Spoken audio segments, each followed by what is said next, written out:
Hey guys, what's up? It's Tim. And Jack. And we just want to say thanks for tuning in tonight for this Grove Youth at-home experience. Middle schoolers, hopefully you guys are tuning in. Maybe a few of you high schoolers too if you couldn't make it out tonight. We're looking forward to getting to the message here in just a minute. But before we do, here's a few things you need to know. Hey guys, make sure you are following us on social media at Grove Youth NKY on Instagram, and if you're old, Facebook. And if you don't have either of those, don't forget, we email your parents, ask them to check their email. You'll find out what we're doing. Guys, we can't wait to see you on campus next week, middle schoolers. And we want to let you know the biggest thing tonight is that next week is Halloween night for middle schoolers at Grove Youth. Several things are happening. We're going to have a couple contests going on. Best dressed, so dress up, whatever that looks like for you. Throw the costume on or whatever Halloween vibes, garb you want. And then it's BYOP, which means bring your own pumpkin. And I've been carving this air pumpkin for the last 30 seconds because that's what I thought Tim was going to say first. It looks amazing. I can totally imagine. So bring your own pumpkin already carved, and we're gonna line those up in the student center, light those up, and then we will vote and pick which one we think looks best. You get a sweet prize for that. On top of that, I'm excited. We are going to do a Halloween-themed teaching panel. So me and Jack and Grace will all be up front answering your questions. You can submit questions on our Instagram story over the next week, or you can text or DM any of us directly, and we'll get your question and do our best to answer it if we can. Yeah, all those creepy questions, write them down. You're a creep. And put them on Instagram. You're a creepy question. All right, guys, as always, we love you. We're praying for you. We can't wait to see you. But before we get into this awesome message from Grace, let's play a quick game.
Grove Youth. I am so excited to be able to talk to you guys about our last and final character in our sermon series right here, right now. It's crazy that it has already been 7 weeks, and now we are on our final character, one of my personal favorites, who I'm excited to talk to you about today. Now, before we jump into her, I want to ask you a kind of personal and extreme question, and it's, have you ever felt like an outsider?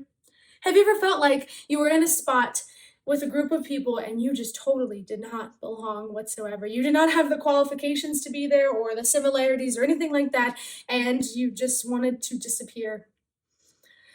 I know for some of us, all of us, you guys are in high school or middle school, and so that feeling is probably super familiar. I know it's very common in high school, middle school to just be consumed by it. And it's not a good feeling either. When you're in the classroom or on a sports team or with a group of friends or family and you just want to disappear. It's terrible. And it might be something that you're going through right now. And I hope that this character can help you feel a different way. Her name was Rahab, and her story starts in the book of Joshua, chapter 2, verse 1. It says, "And Joshua sent the son of Nun, 2 men secretly spies, saying, 'Go view the land, especially Jericho.' And they went and came into the house of a prostitute whose name was Rahab, and lodged there." So, to give you some context or background into this story, if you ever heard the song, "Joshua on the Battle of Jericho, Jericho, Jericho," it's the song that I always grew up hearing in Sunday school.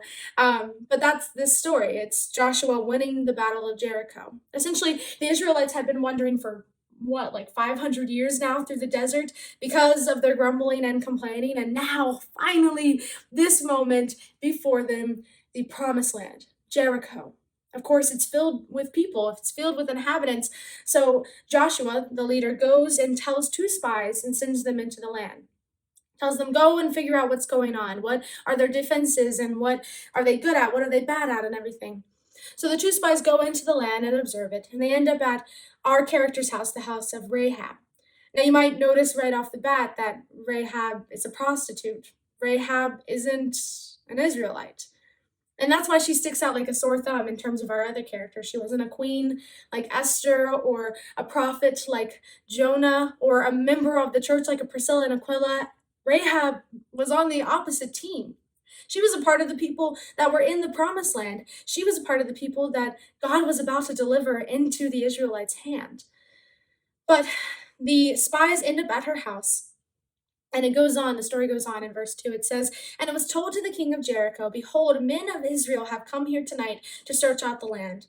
Then the king of Jericho went to Rahab, saying, 'Bring out the men who have come to you, who entered your house, for they have come to search out all the land.'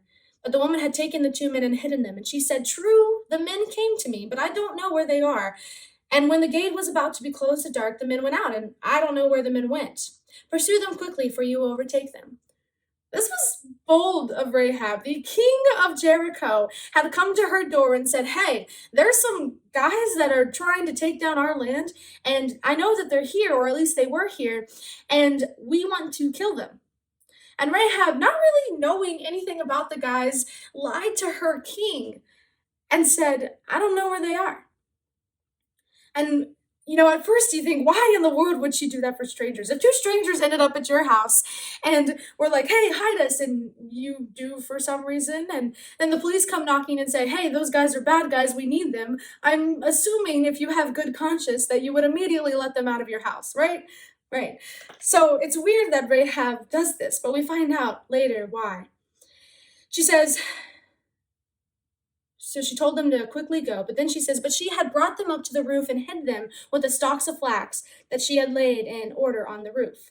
So the men pursued after them on the way to Jordan as far as the fords, and the gate was shut as the pursuers had gone out. Before the men lay down, she came up to them on the roof and said, 'I know that the Lord has given you the land, and that the fear of you has fallen upon us, and that all the inhabitants of the land melt away before you.'"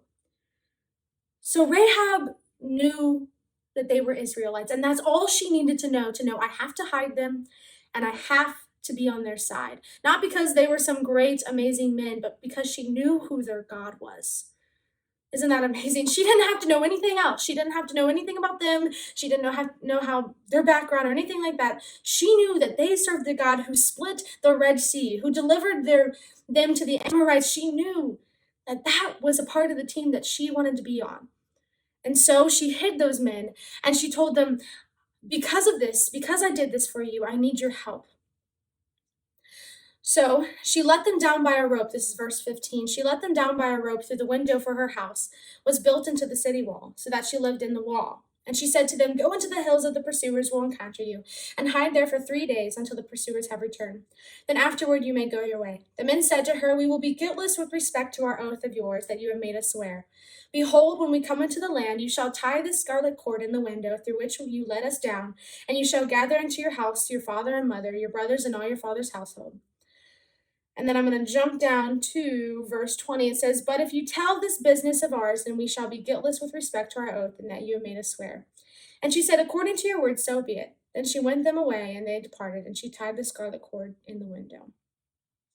So essentially what happens there is Rahab lets them out of her window with a scarlet cord, and she says, all right, you guys got to hold up to your end of the bargain, because I know that you guys are about to win this fight. There is no questions asked. I know who your God is, and I know what he can do, and I know that he's going to win. So because I protected you, because I made you safe when the king came, I want you guys to keep everyone in my household safe.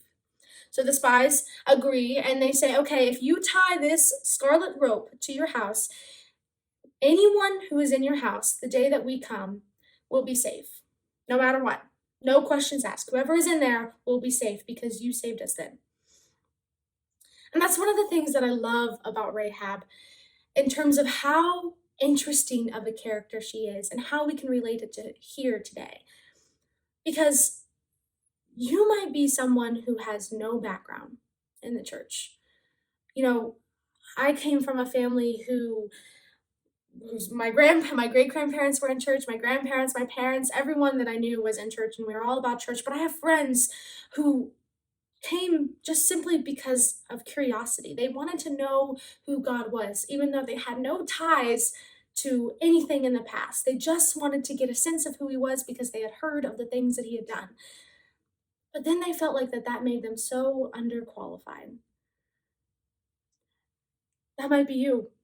That might be you thinking, I want to know who God is and I want to learn more about him, but I am super duper unqualified. I am a complete outsider. I do not belong here.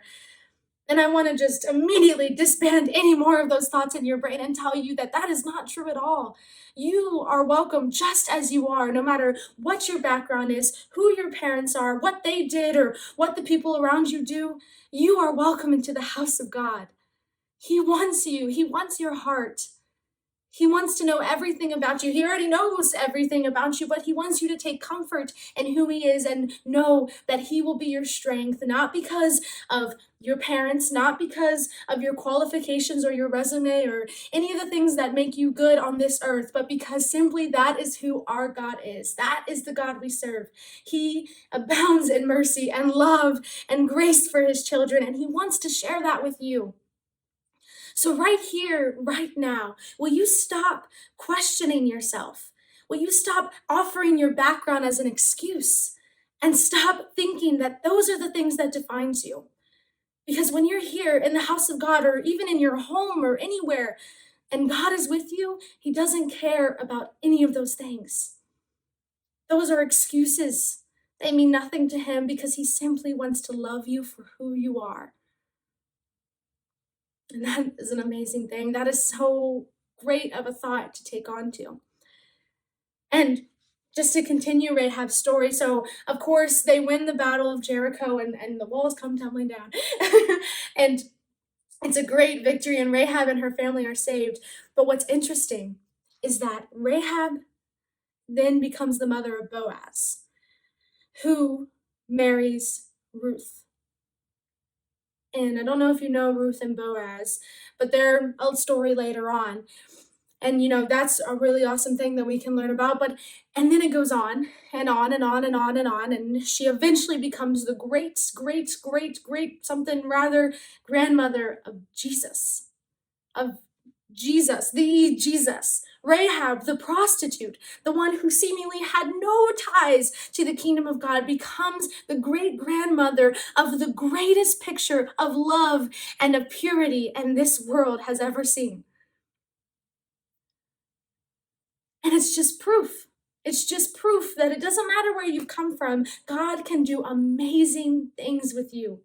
God will do amazing things with you. So I encourage you right here, again, right now, to stop making excuses for God and simply let Him take hold of you. Let Him love you for who you are, not because of the people around you or because of where you've come from, but simply who you are.